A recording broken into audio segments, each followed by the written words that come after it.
তৃতীয় ইনিংস জোরালো হওয়ার আগেই আবারও কার্যত পশ্চিমী ঝঞ্ঝা বাধা পড়লো, অর্থাৎ একেবারে পৌষ সংক্রান্তিতেও কিন্তু জাঁকিয়ে বা কনকনে ঠান্ডা নয়, তবে শীতের আমেজ থাকবে এমনটাই কিন্তু জানাচ্ছে আলিপুর আবহাওয়া দপ্তর।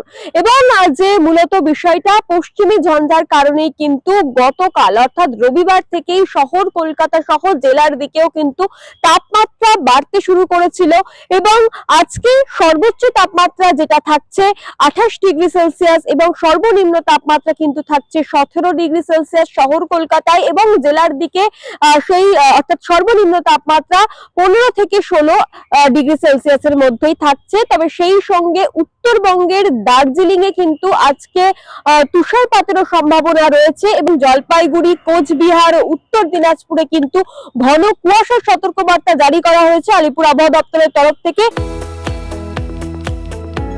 আপনারা দেখছেন ইউএন লাইভ, বাংলা খবরের শেষ কথা।